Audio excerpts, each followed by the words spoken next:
What's up, Steno babes? It's your boy, Jack. And your girl, Des. We are two court reporters With one podcast. ready to tell you all of our stories. We're taking you through the court reporting profession through our eyes. So get ready because we're about to go on the record. Do you solemnly state that the testimony you are about to give shall be the truth? I do. Then let's go. This is the Steno Pod.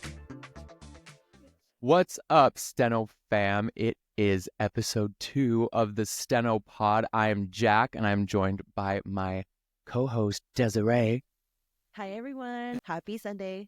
Happy Sunday. We have such an exciting episode planned for you today. We are joined by Steno celebrity herself.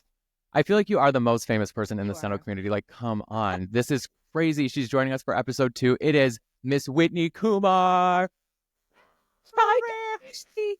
Honestly, I feel the same way, Jack. I feel like my court reporter career has finally been fulfilled because I met the Whitney. Oh, that's nice. That's a nice introduction. Thank you. Some people might not know this, and actually Whitney might not know this, but I have been obsessed with Whitney for longer than anyone. Like, No, I did not know that.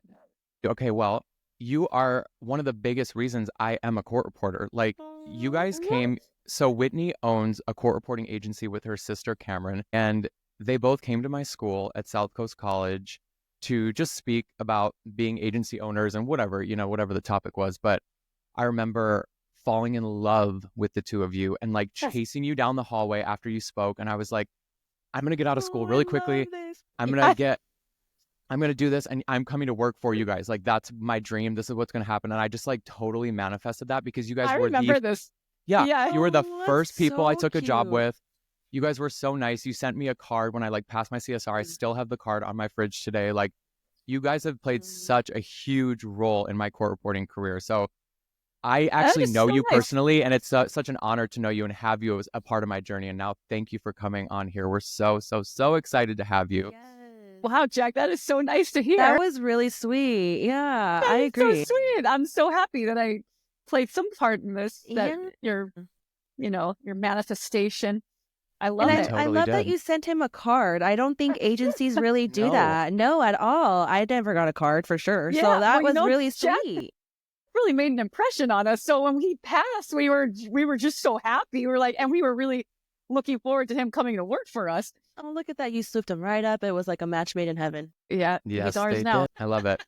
Love it, love it, love it. Okay, well, Whitney, you are literally an Emmy award-winning stenographer. Like, Shut who up. the hell can say that? I didn't even know that I was a know. thing. Really?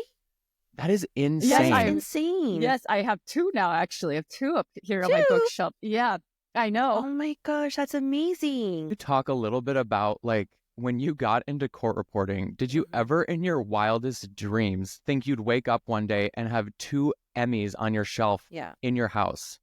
No, I mean, honestly, it really has been a very wild ride. I never saw this coming. And it's so funny because I was just talking to my mom the other day and she goes, Whitney, I remember when you signed up for court reporting school and you're like, Mom, I'm going to be a court reporter and it's going to be, it's so exciting. And it's just going to take me to all kinds of places and I'm going to do really cool things. And she goes, and I thought, well, okay, Whitney, yeah, court reporting is going to really be exciting. She thought, like, what kind of adventures are you going to be going on with court reporting, And she goes, I just never thought that it would be this exciting. Like you're on a TV show, you've won 2 Emmys, I've traveled, I've flown private plane doing trials and out of the country. I'm like, it really has taken me on quite a wild ride. My mom's like, who knew? Yeah, were not she probably kidding. was like, this is not in the bingo card for sure. No, it's not expecting this career to be so exciting. I mean, yeah, that's what I think of too. I'm like, how cool is it that we get to have a stenographer with the steno machine? I love how on the show, because I watch Judy Justice Judy all the Justice. time. I always like, is it Oh. Justice Judy or Judy Justice? Yeah, we get that a lot. And then some people just still call it Judge Judy because, I do. Yeah, she's- everyone I just do. calls it Judge Judy. I I'm call it like, Judge Judy. Yeah, I Yeah. do for sure. I didn't even know it changed. But I love It's a- that they have like your machine up so like you can see it. Like it's not under anything. It's not like it's up and like you can see it. You can view it. They freaking zoom right on your screen. Like, I know. don't you get nervous or scared? Like, I was gonna what? say. How is that transition of like reporting in a courtroom in a deposition proceeding versus okay, there's now cameras on me, there's lights on me, the pressure is on. Like, how did you battle that transition, or was it fine? Were you just like, this is easy, Oh, like this is what I meant to do? it was You're not outside the fine. truth. I remember I thought when I got hired, when they asked me to be on the show, I really thought that I was going to be sitting in the well and kind of more just like, oh, there's a court reporter in the room. It looks and feels like a real courtroom. But I didn't think that I was really going to play much of a role in the show.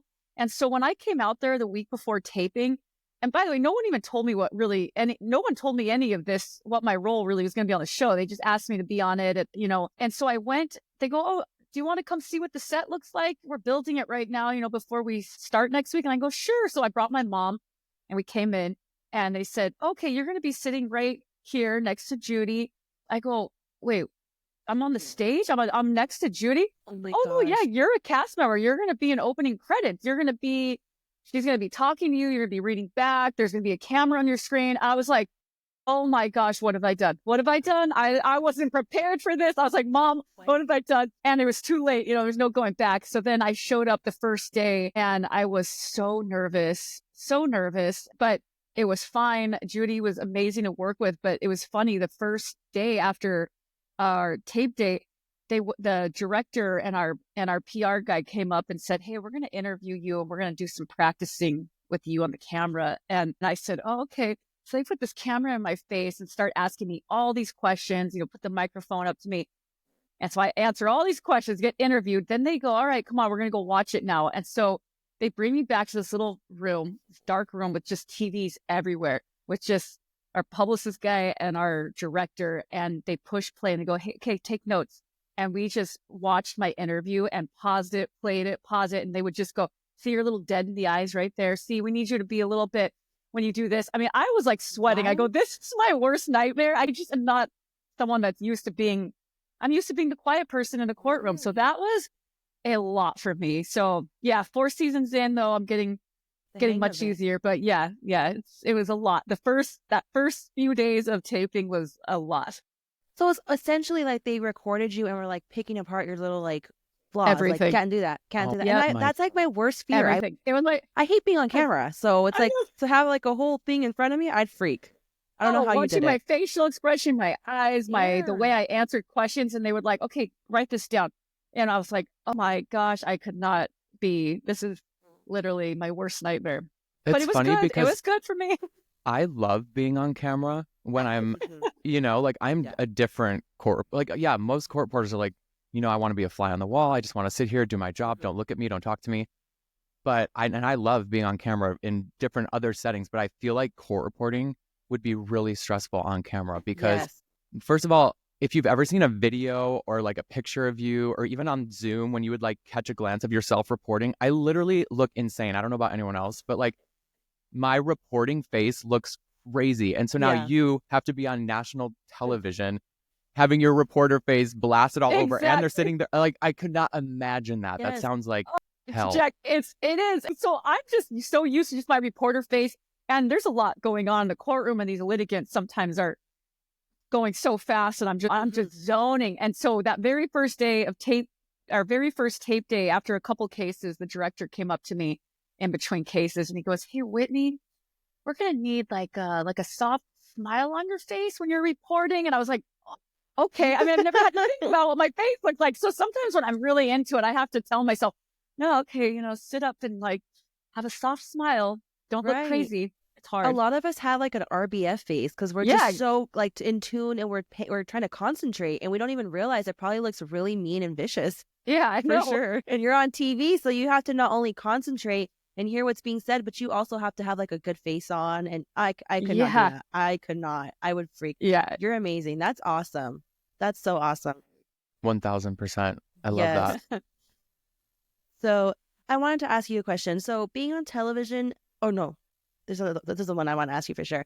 A lot of our listeners battle with like test anxiety, and like, when they hear like, okay, it's time for the test, they kind of freeze and everything just kind of, that's a lot of them end up saying like they don't pass tests because of test anxiety.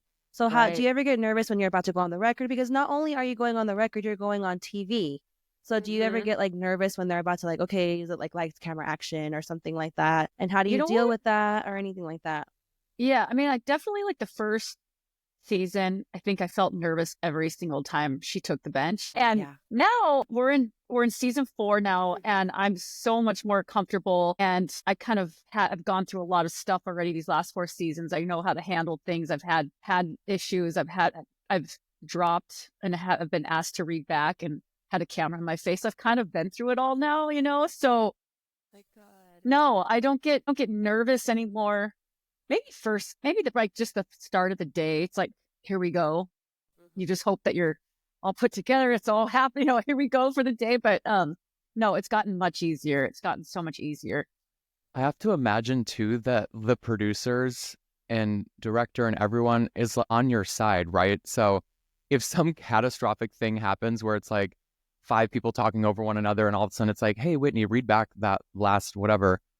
If you didn't have it or if you needed a second to like, they're not going to put that in, right? They're not going to show you like, and I don't think you Right. ever would. I'm Yeah. like envisioning it for myself. Like if I was in that scenario, I'd be like, I really hope that they're going to like edit it and make it look cute and good and not that I'm like fumbling on my words. You know what I mean? But I have to imagine they're like still on your side, right? Because you're on the Yeah. team. Yeah. Yeah. Like they wouldn't want to make me, they wouldn't want me to look bad, So Right. yeah, I'm sure. I'm sure if I had a really bad moment, they would just edit it out. So I also tell myself that, when I start getting nervous, because sometimes when I get put on the spot and Judy will ask me to read back, it'll be something from earlier in the beginning of the case. She'll go, hey, remember, you know what? That's not what you said earlier. Whitney, what did he say when I asked him this, in the beginning when we first started the case? And I am right then and there. I'm like, okay, cameras are turned to me.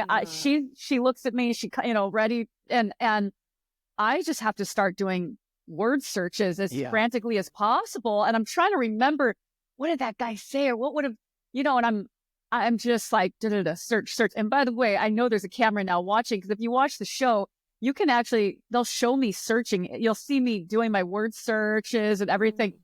And so I'm just typing away. And so it could be, a matter of seconds to find it. But for me, it feels like it's, 30 minutes have gone by and I'm still doing a search. And then I have to hurry up and read it, make sure I've got it. And yeah, so it can be very intense, those readbacks. But I have to remember to just breathe and go, you know what? They're going to edit this out. That just doesn't make good TV. They're not going to have a camera on me searching for 30 seconds. Right. So it'll be, when she asks me to read back, it'll look like this seamless transaction. So I have to keep telling myself, it's okay. It's okay. So Just I take bet your you're time. like, I hope I got like, she says a word, something about, can you read this back? And you're like picking out one word. You're like, do I remember stroking that word? Like, can I that's search for that word? Like, insane. yeah, it's like, how do you figure out? Yeah, I can't do that either. There's times where like in arbitrations, the judge is like, oh, you said this. I'm like, they did? I don't even remember that. So I don't know how you're able to remember that. That's really impressive. Yeah.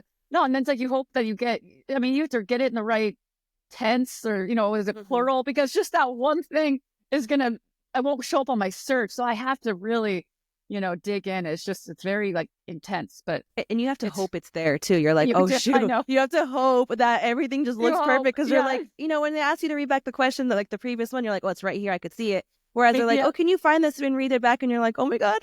Yeah. I was like, was I writing okay when that happened? Like that was a long time ago.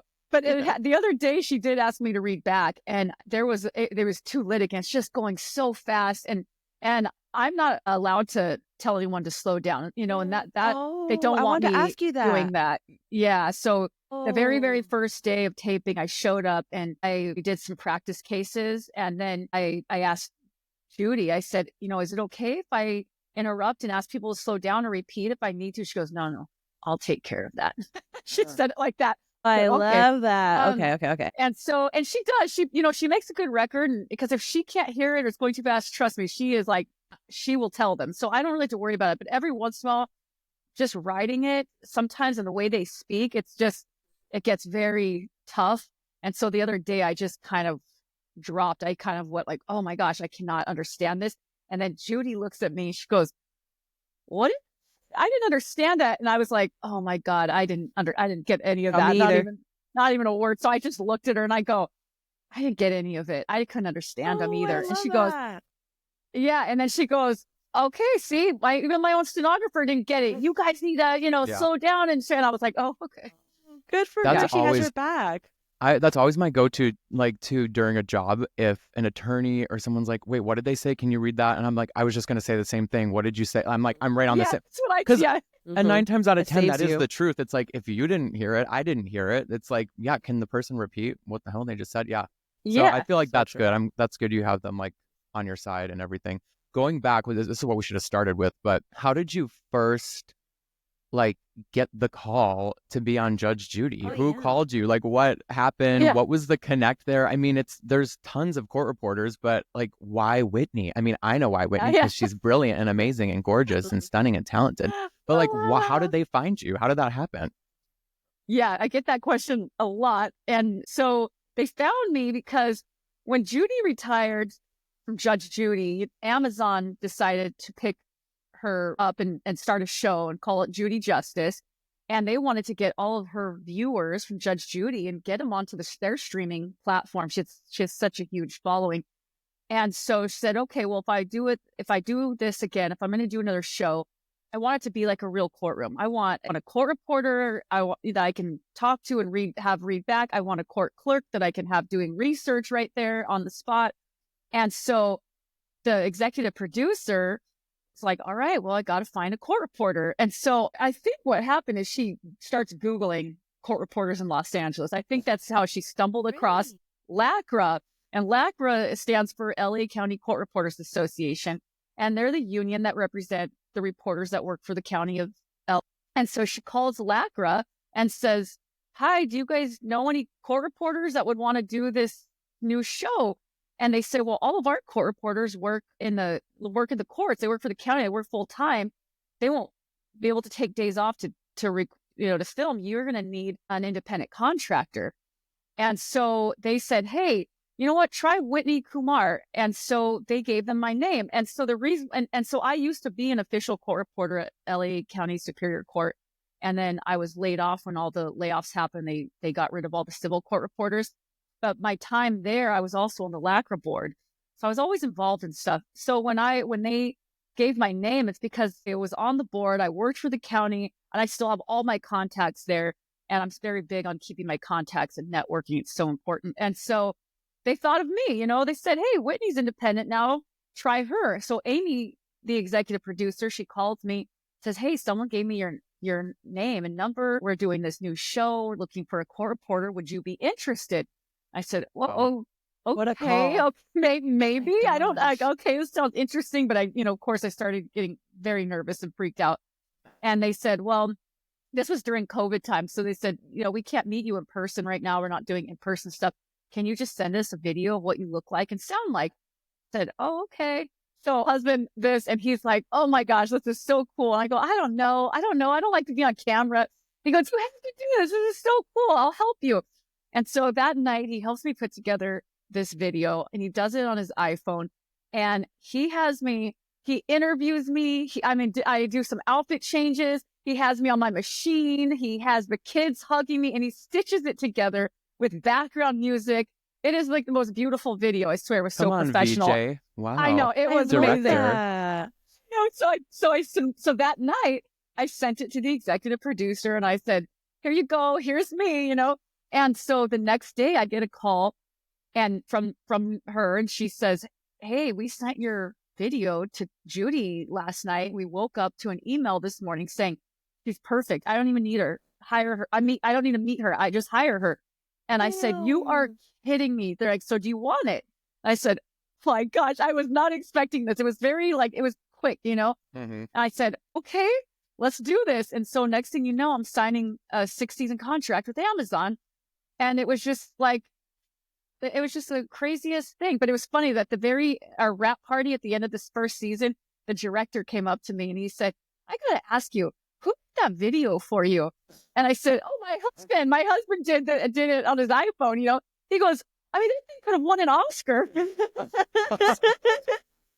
Not your husband promoting you. He's like, we're going to get you in. We need to make this official. Yeah. That's So it was funny, amazing. but yeah, so that's how it happened. And so I was the one and only person they ever talked to. And that was Wow. It was meant to be. Of your husband, Seriously. by the way. He is the coolest person ever. So it doesn't shock He me is that the he put coolest. together a whole reel for you. That's so good. We love He's a very supportive creative. hubby. Yeah, he's Love that. beyond supportive. Yeah, very lucky. Amazing. I agree. I love you, Jack. What is the? I Be- do want to ask you because you do work in a different setting than most people. Even if you were, you know how you just said you worked in civil litigation in court, and even doing depositions as civil, and then there's criminal and family law. But you kind of do something a little bit different. You work with different types of litigants. So what is the craziest story you've ever heard? Like being on with Judy, because you on watch the Judy show. on It's the crazy.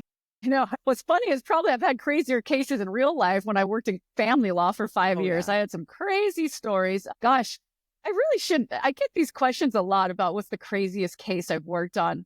And I really need to nail this down because, God, we've had so many. There's just so many crazy cases and Well, you guys really film. interesting cases. Don't you guys film like 5 episodes in a day too? Like, don't you film like Whoa, crazy? that's a lot. We do 7 cases a day Like, on our that's tape crazy. days. You could do and like the she top runs 30.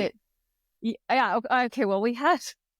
It's like there's so many good ones. Okay. There's the one case that I really, really loved was. There's a couple cases. There's one case, probably my favorite, was this woman cut off this guy in her car, like at a gas station by accident. It truly was an accident, but he just got major road rage and he was just so mad. So she pulls out of this gas station and he follows her and he's following her all through her neighborhood, these winding streets. And she's with her son and they're freaking out. And so he ends up pulling a gun out and you can she sees it. The son sees it. She calls 911 and she's frantic. This guy is chasing me. He's got road rage. He's got a gun. I can see it. And so then he shoots it. They shoots the gun. So anyways, luckily this was all recorded because it was on the 911 call. So this guy tried to deny it and I didn't have a gun. So Judy's like, well, we have the 911 tape, so let's play it. And so we can hear it. And sure enough, you can hear the gun going off. And he still tried to act like that's not me, but it was clearly a gun. But it was a really kind of crazy, dramatic case because it was like I could just feel how scared they were and how scared I would be in that situation. And Judy just went off on this guy and made him feel this small, just Good. I love that. and I loved it. And that guy's wife was there. And so she starts talking to the wife and just like belittling this man. And I was like, yes, get him. But I have to find what episode is this, but it's one of my favorite. It's one of my favorite cases. It's just the way it played out. It was a really good case. And then we had another case. This was kind of interesting because they found this case on TikTok. It was these feuding neighbors, and one of our producers saw them on TikTok, and they were just putting each other down, and it was getting nastier and nastier. So he contacted them and said, hey, would you want to be on our show? Would you want to sue each other? And they were like, yeah, actually, I do want to sue them because to be on the show, it has to be a real filed court case.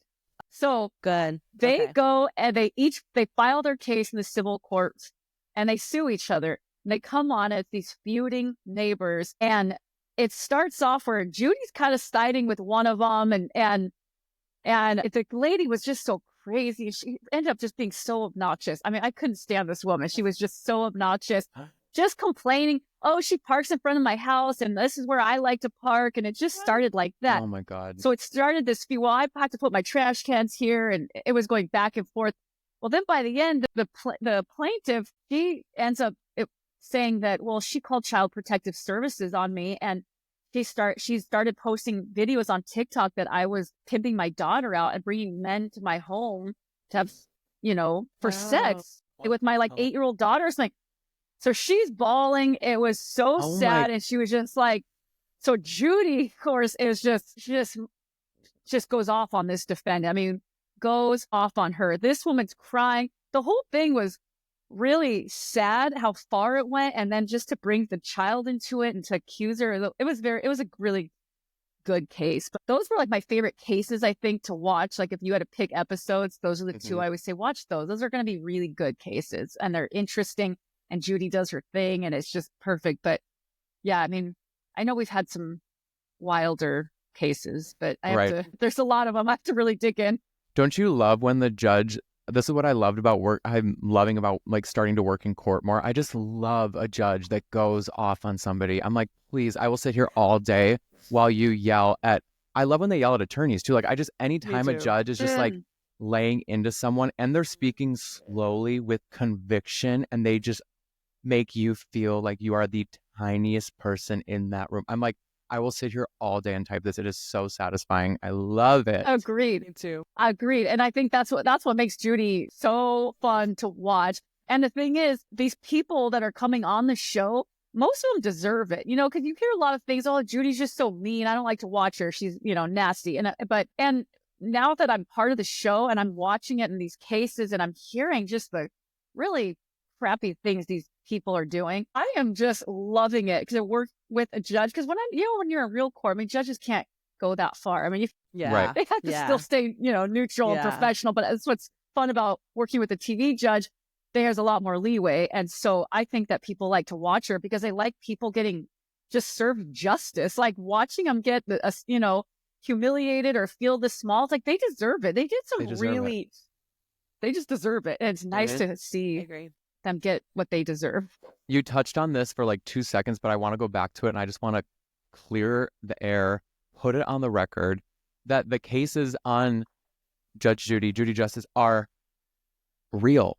They're not fake. They're not actors. I know that. I know that from watching other shows too. I think maybe there's been some shows where it's fabricated or it is actors or whatever, but these are real cases. They have to find them. I remember one of your producers, right, has to go and like the casting process is finding like actual court cases, right? Yeah. There's people that work on the show that all they do is look for interesting cases around the country. So they look at court dockets and in the small claims courts. And if it sounds interesting, they'll contact them. And that's kind of how it will start. Or people can also submit their case on the website. And as long as it's a real filed court case, they can be on the show. So these are all real people. So many people ask me, they all think, oh, I thought they were fake cases. I'm like, oh, no, these are real cases, real people from all over. And I'm sure platforms like TikTok, where you see somebody come on and say, oh, this happened. And then somebody, gets wind, it goes viral. And then the other person comes on and says it. I'm sure that's helped, TV shows like, for Judy, where it's like you guys get to find it like that too. Because back then you didn't have a platform like TikTok. Yeah, you're right. Before, I mean, it really truly was just reading court dockets around the country. Now people can email cases. They submit them. They see them on TikTok. You can, social media. It's probably a lot easier for producers now to find interesting cases. Oh, you can email cases in, like things? Yeah, you can submit a case if you think it's interesting and say, I want this on the show. You can email or submit it through the website, the Judy Justice website. And so if it's interesting, they'll talk to them and make sure it's a real filed case and go from there. So yeah, there's a lot of ways they get these cases. Watch me go submit some of these cases I've been seeing on TikTok, because there's been quite a few. Like, we know someone to help you out and get you on TV, maybe. Right. So, Whitney, I also love, and I love that you post this too on your social media. I love your style on the show. I'm obsessed with your outfits and your hair. So I have to ask you, like, they do this for you, right? Like, you get to go in and do they just give you like options and you're like, ooh, I'm wearing this today, or I'm wearing that. Like, and do you get to keep anything, or no? It's just like, that's what you wear for the day. But I love all your outfits so much. Me you need too. to tell me about. Oh, why? Thank you. Mm-hmm. Yes. Well, do you get a say in what you wear? I shop for all these clothes, or I do the shopping for myself, but they give me a budget. So the first season, they did have a stylist on the show, and then they let him go. And so now they just give me the money and they say, here's your budget, buy your clothes and submit your receipts. And so that's what I do. So I go, and beginning of the season, I do my shopping, and it's a lot of work. It's not really as fun as you think. Well, I'd that does imagine sound like you'd have to get like certain outfits, right? Like, it has to be certain things. You can't just go and be like, oh, I love this shirt, let me go get it for a depot or anything like that. It has to be certain, things you have to pick. And it's like solid colors, and it can't be too, so there is a little bit of conservativeness to it, and also color wise, it can't be too bright, and it has to be solid colors, and you have, it has to work on camera. So, so I have to buy clothes within those guidelines. And I couldn't wear this shirt on TV. Like this shirt is awful for that TV. wouldn't fly. That wouldn't fly. Jack. Yeah. It looks amazing on you, know. but not TV attire. I know. It's so cute, Not but TV they'd attire, be like, nope. not court attire. Yeah. Next, I guess one season I thought that I was so cute. I bought this bright yellow blazer that I thought was so cool, and because I thought I want to wear some bright colors and have some fun. I want to pop on camera. Well, I found out at the end of the season that yellow blazer caused such an issue. It ended up being so bright on camera, they didn't like it. So in post-production, they had to edit me out of it and put an old shot of me from another case or something where I'm wearing a regular suit. But I guess it cost a lot of money and time, and I still hear about this damn yellow blazer. Oh my God, what? Yeah, I was mortified. I was like, oh my God. But I was like, I got approval for this.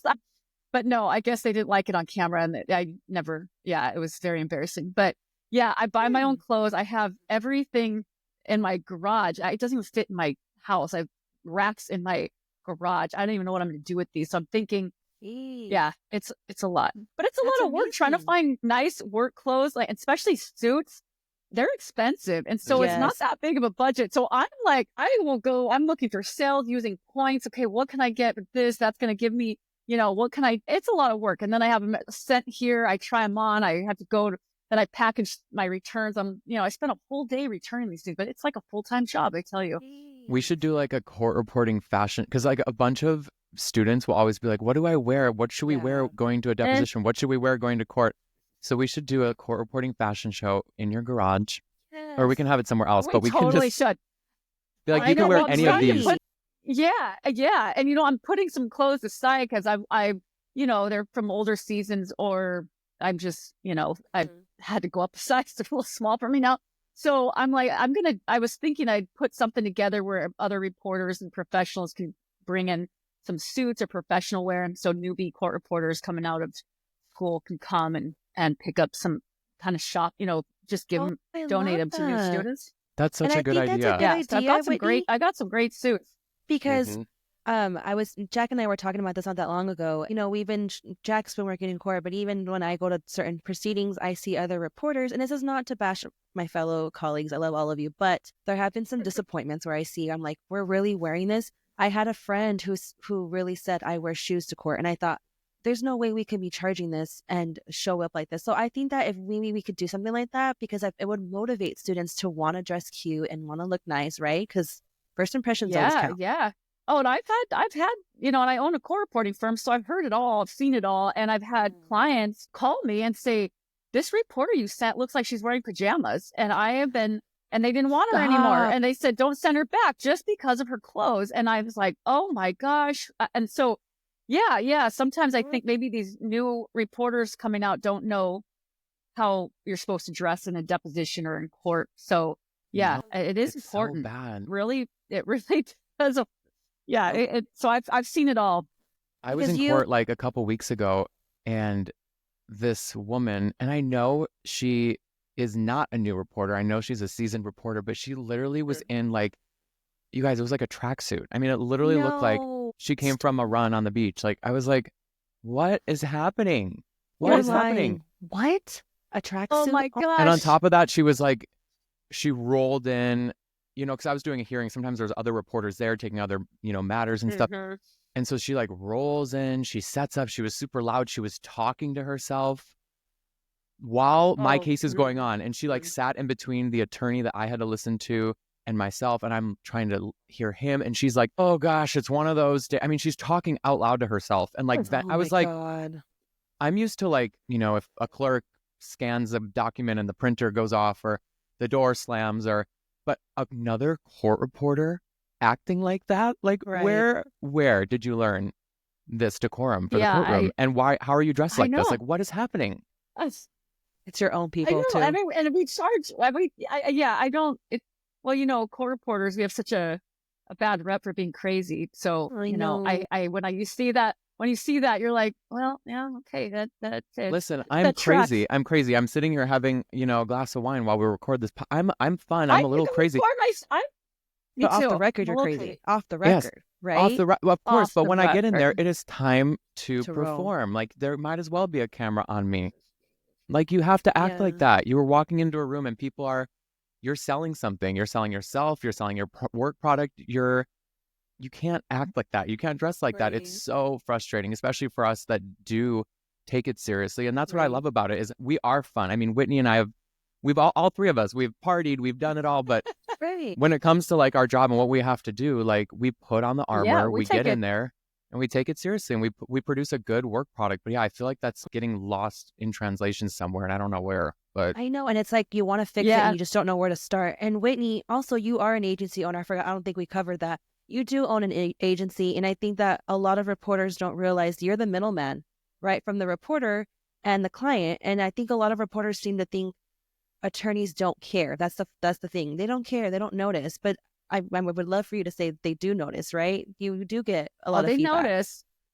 They notice. And the thing is, I'm, pretty tight with all my clients. Like that's something, we're that's really important to us, having this personal touch with our clients. So they will reach out, they'll text. And so, I mean, I hear everything. Oh, Just no. because it's a friend, it's a client. So they'll text and go, and they'll complain about a reporter, about what they're wearing, or like just how annoying they are. They keep talking in between, I hear everything. I get where I go, well, I'm sorry. Do you want me to send someone new? Is that okay? And I always have court reporters backs. Like I'm a court reporter, we're court reporter owned.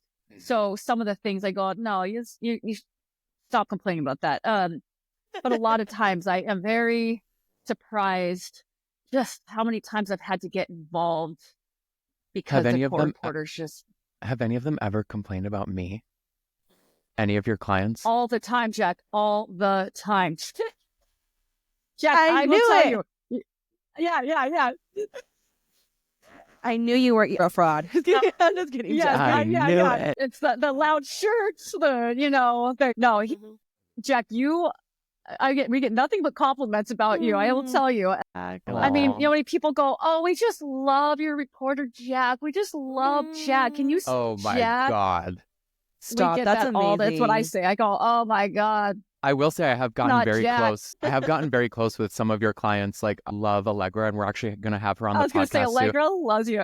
She is the sweetest. We Good. bonded over like musical theater. She came to see me in one of my productions, and I mean, she's just you guys have amazing clients. Oh, I love I that. saw her recently, and she brought you up. She goes, I just love that Jack. And she has a musical and dance background too. Yeah. You guys have a lot in common. Totally. Oh, She's my neighbor. perfect. She lives down the street from me. Yeah. That's so cool. Nice. I love love that. that. Okay, so you've had, I think, the most vast court reporting career out of anyone in this world.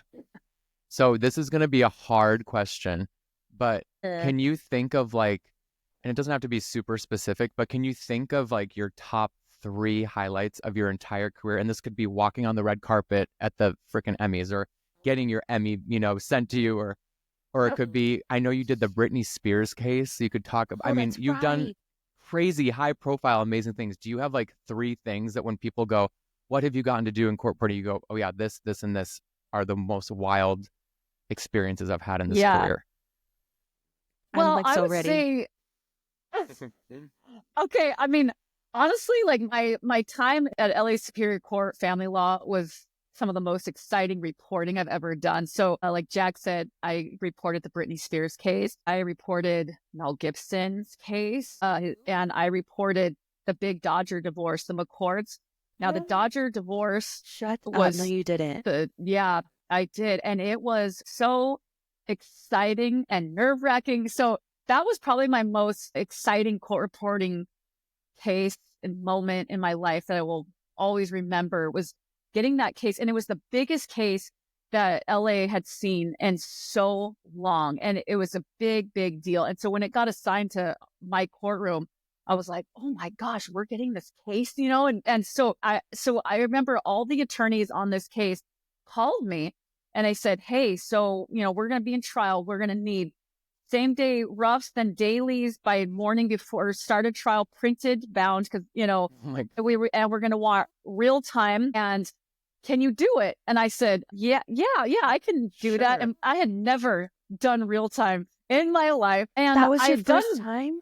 that was my first time. And I had done dailies, but in court, in family law, we would only have 1-2 day trials, or like if it's different. Family law was, so it's easy to do these dailies, or it would be like a daily hearing, or motion. And so 2-week trial with over 200 pages a day by 8 a.m, have it bound and printed and everything. Oh, And wow. so I said, okay, at first I was like, I don't know if I can do this. I'm not ready. I am not ready. But of course I said yes. I go, I'm just going to do it. I'm just going to say yes. And so I was like, well, how do we do real time? I don't even know how to do real time. So I Googled it, how to do real time. And so I find this, I swear, I was like, I don't know what I'm doing here. And I'm telling you, these are the top attorneys in the country. And it's so, I find that there is a real time class, live note class happening the weekend before trial starts. Like we started that Monday, and I went to a weekend course over the weekend that before trial and learned how to do live notes. I don't know if anyone really uses live note anymore. Yeah. So, and it was a little old school still, like it was all wires and everything. So I bought the little real-time kit with all the wires, and I learned how to do live note and troubleshoot. And so I got my little certificate at the end of the weekend. So I showed up to court on Monday, and it's just a table full of attorneys. They all had their laptops out. And I said, well, here we go. So I plug in all my cords, and I just feel like I'm going to throw up. I'm so nervous. I go, why did I agree to do this? I don't know what I'm doing. What if it doesn't work? I'm like shaking. So we start the trial, and I start reporting. And one of the attorney's names is Mr. Boyes, Boise, I think. And so I had briefed it, Boyes. And so I think I actually wrote Mr. Boy, went back for the S, so it came up Boys. So, no big deal. I'm going to fix it. I'm going to fix it later. It's a rough. But no, this attorney stands up and he goes, excuse me, judge, your reporter wrote Boys, Mr. Boys, like Boys, but we're talking about Mr. Boys. And he was like angry. And I turned bright red. I almost, I would have died. Just go ahead and take me out in the casket, because that's it. I was like, kill me now. I'm done. I quit, and so I was so mortified. So my judge, luckily, we were very tight and totally had my back. He goes, are you serious? Have you never done real time? This isn't going to come out perfect. And if you can handle it, then don't use it. And I was like, okay, oh, thank God. Thank God. My judge had my back.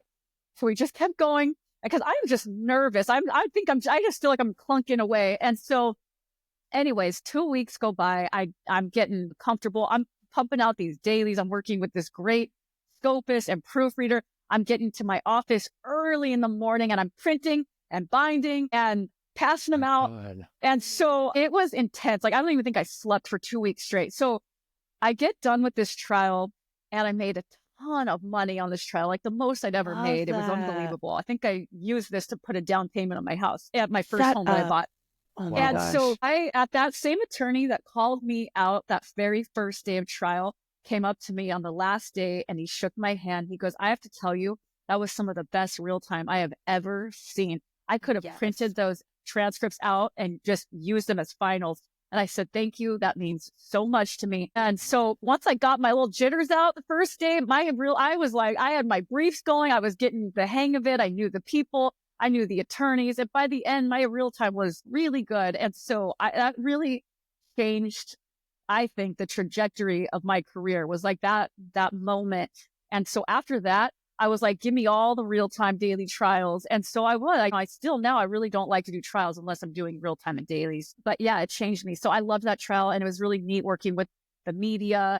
And they moved us into one of those giant courtrooms, hold all the media and everybody. So it's just a really exciting case in my career.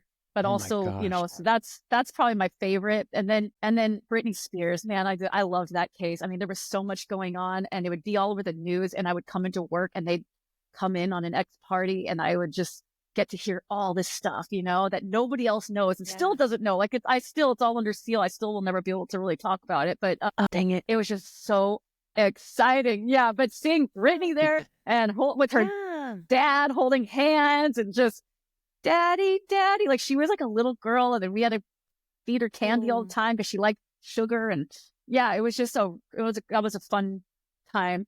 I love that you said that about her dad because of all the things that had went on. You know, her dad and her are not really talking. So now that you say that, it kind of clears the air where there was a time when they were on good terms. They were very close, and he took care of her, and she was very dependent on him. You know, at least it seems like she'd hold his hand, and they were very, very close. So I don't know. But my best friend at the time was the court reporter downstairs in her conservatorship case.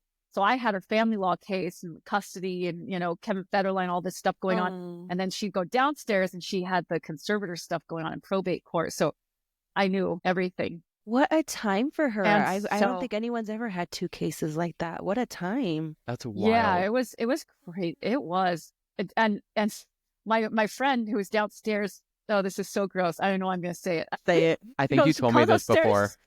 I think you told me this before. I want to hear it. Yeah. Okay, so my best friend downstairs at the time, she goes, you know, she had Brittany downstairs, and so she comes up to my office and she hands me a little box. She goes, I have a little gift for you, and I was like, what is it? You know, I open it up, and it was all these little nails, like little peelings of like fake nails. I go, what the heck is this? And she goes, oh, I collected Britney Spears nails. She peeled them all off in the corner. And I go, oh my gosh, this is just awful. But I was like, I mean, kind of cool. So I kept them at my house for so long in this little box. And my husband was like, you have to get rid of them. I go, I don't know, they're Britney Spears nails. Like, it feels weird to throw them away. Like they're. And so finally on one of our moves, he finally made me throw them away. So I don't have them anymore. But yes, I did have her nails at my house at one point. That is so insane. You've had Britney Spears nails sitting like an urn in your freaking... Yeah. And I was like, my bookshelf for years. These nails went everywhere with me. And then I finally, like, at their last place we moved, my husband was like, we've got to get rid of these. I go, fine, let's just throw them out. Throw them out. Like, what am I going to do packing your box. Oh, don't forget Britney Spears' nails.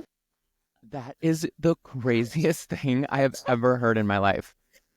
It's quite the souvenir. It was like a souvenir. It was so gross. It was like, it was so gross. But then it felt weird throwing away. So I was like, I don't know what to do with these. I'm telling you, you are the most fascinating court reporter. Like, you thought Judge Judy was like, no, like, you have done it all. You've been all over this career. It's wild to me. I love what you said about the real-time thing, too, because I was just having a conversation with my friend and how we're so kind of nervous to, like, make the jump and figure out are we ready? Am I not ready? But here you went from not even knowing basically what it was to doing it for this huge trial. And I feel like that's the mindset you have to have, right? You have to just do it. And it's like, it's going to be clunky. Just jump in. You just figure it out, right? Who cares? Yeah. I mean, it's like I got called out the first day by this jerk attorney.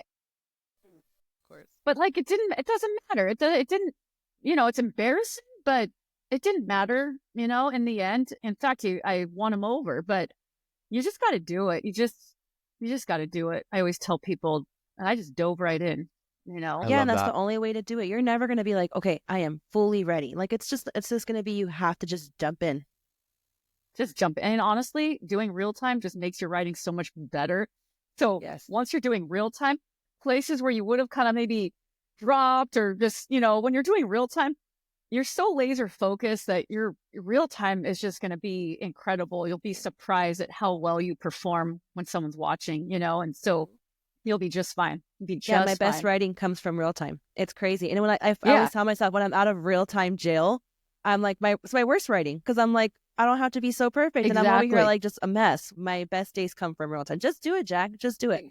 Okay, I'll do it. I think a lot of people think that... haven't done it. I know. I am too. And I think a lot of people think that attorneys are just staring at the screen. Don't get me wrong. There are times where they're like heavily looking at it, but it's really rare. Like they'll just look at it, look over, and then focus on the witness, and then the witness will be like, I didn't say that, and then they'll go back and check. Like, it's not like they're dead, like, just focused on it. So. Yeah, I can't imagine, like, when they're saying crazy, like, doctors' names or, like, medication names and stuff, when it's like, okay, you guys are saying crazy stuff, and you're saying, especially if you're saying it really, really fast, like, if there's one or two things here where it's like, oh, like, the phonetic thing came out of that or something, oh, I get, you know, I feel like they have to be a little forgiving, right? Like, I don't know. Okay, that's a good example that you said that, Jack. Because I have a arbitration right now, and it's about movies. and it's about a lot of actors and a lot of producers, and they're just babbling these names off. And finally, I told the arbitrator, I'm like, we need to go off the record. And I said, is there any way we can get these names on a list? Because there's so many names. I've done so much research on this case, but there's a lot of producers here, and I need for the purposes of real time, for everyone's benefit, I need some lists. And so he went through his outline and gave me like a bunch of names and everything, and it went by so much more smoother. Asking for help. You have to ask for help, right, Whitney? I'm sure you have times like that too. Yep. Anytime I'm doing real time, right before I start trial, I always ask for as much as I can get from these attorneys. I'll ask them for a witness list, exhibits, and I'll just look at all the names beforehand. I'll go through the exhibits. I'll start putting in some of these names so they'll come out right. And so I can familiarize myself. So when it comes up, it's not, kind of like, wait, what'd they say? I'm ready for it. So, and there may be times where like you can do all that and it seems like it's not enough, because it's just like, oh my God, more names are coming up, more of this are coming up, So yeah.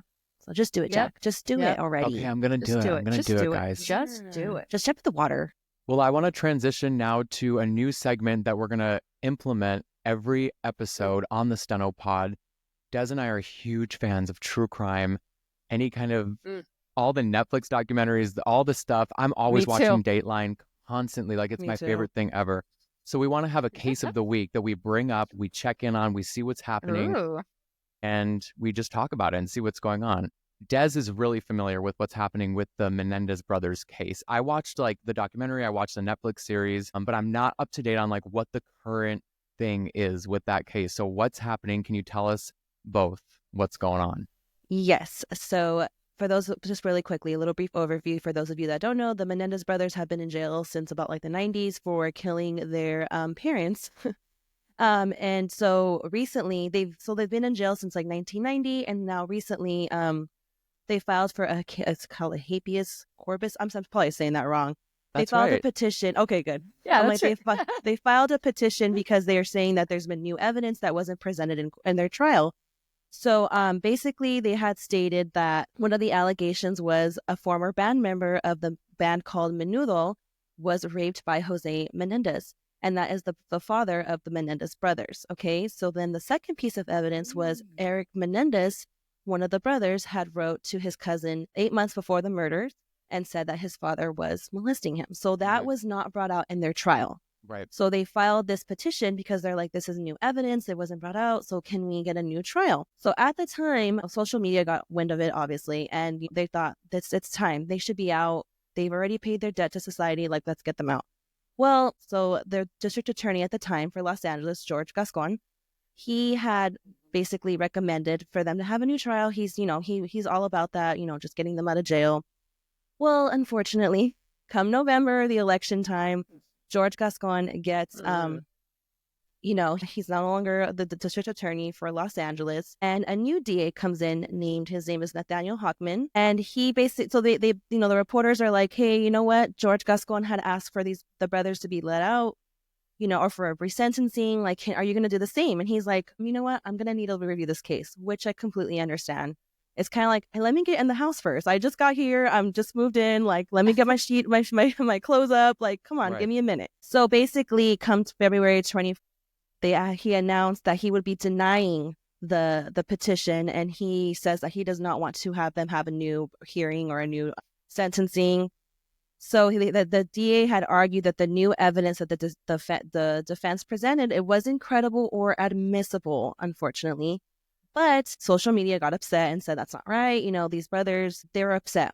But on February 25th, Governor Gavin Newsom spoke out about the brothers' third potential path to freedom and their request for clemency. And so he hired like a whole risk team to go in and basically do a whole investigation and basically like, are they a threat to society?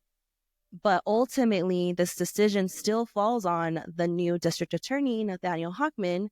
And the judge presiding over the case has said, basically, I want his input. I want the district attorney's input after this whole investigation that Governor Gavin Newsom has started. So I want to get your guys' take on that. What do you guys think? Do you think they should be let out? Are you on the new DA's side where he's like, no? Or are you on like, hey, you know what? They paid their time. They probably were molested. Like, give me your Yeah, I tend to honestly kind of side with the social media. I don't know if it's because that's how I've been fed this case, but I tend to side with that narrative of it. Because haven't they been in prison for like 30 years or something? Yes, they have been in prison since like 1990. Actually, March 1990. They were arrested for first-degree murder. So they've been in for. I was born in the 90s. I was born in 90, so all my life. And I'm like, what happened to believing the victim? Like, these people are Yeah. victims of something. And, I remember Does doing it give some them an research. excuse to murder? I know. See, and that's I the know. thing That's where where it's like, I'm at. Yeah, I'm like we there can't too. be murdering Because people when I we're. can't just go. Yeah, if there was other ways they could have gone about it. Yeah, And but also but I do. No, go ahead, Whitney. Go ahead. Oh, go ahead, Desiree.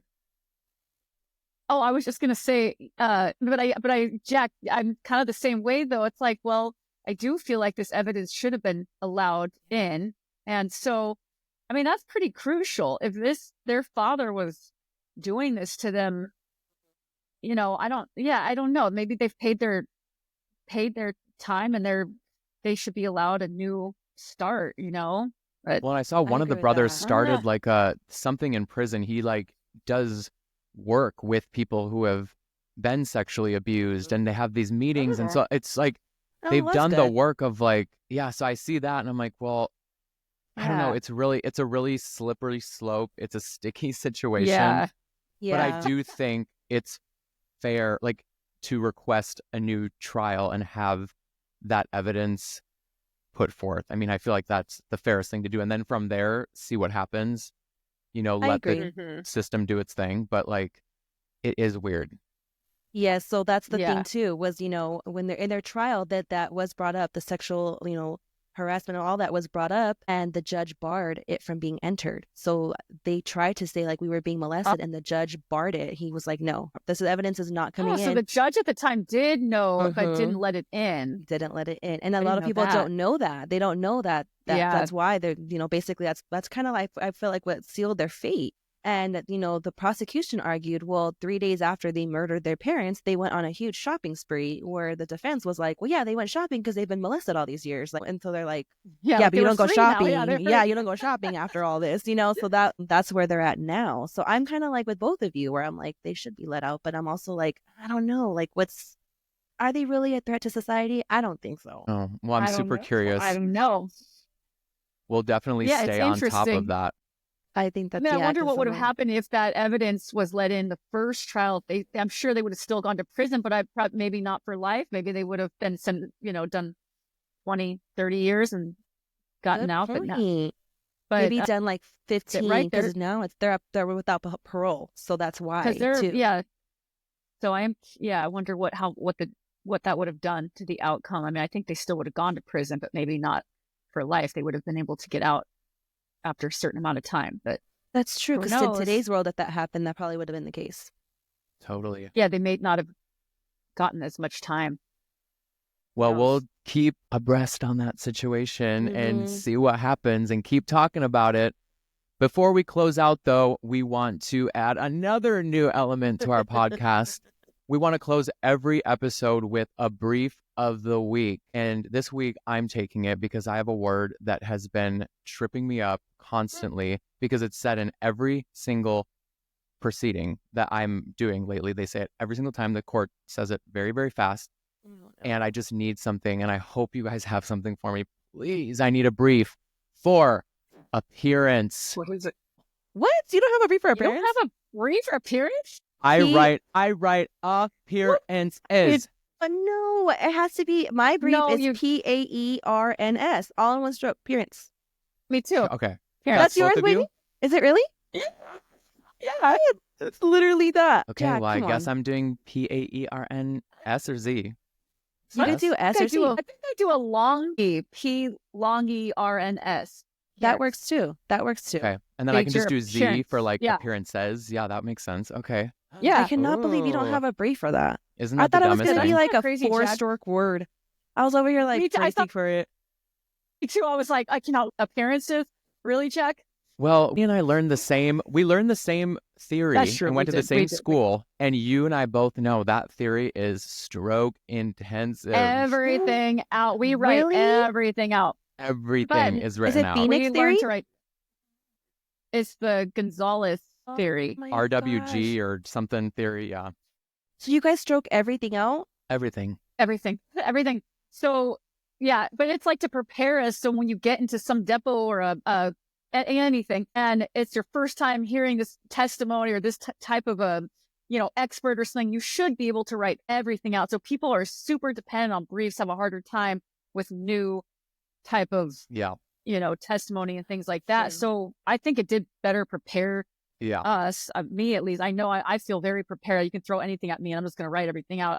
I got you. But I pick up so many briefs. And once I started court, you just start to pick up briefs because it's the same court. It's like the same lingo every time. So I have a lot of court stuff, but I still write mostly everything out. Let me tell you. I know. Really? The foundation's really, really strong so that there's not a Right. sound you will hear that you'd be like, oh, I don't know how I'd write that. Like you literally like know what to do. It's just a matter of like, can I do it quick enough and like keep up?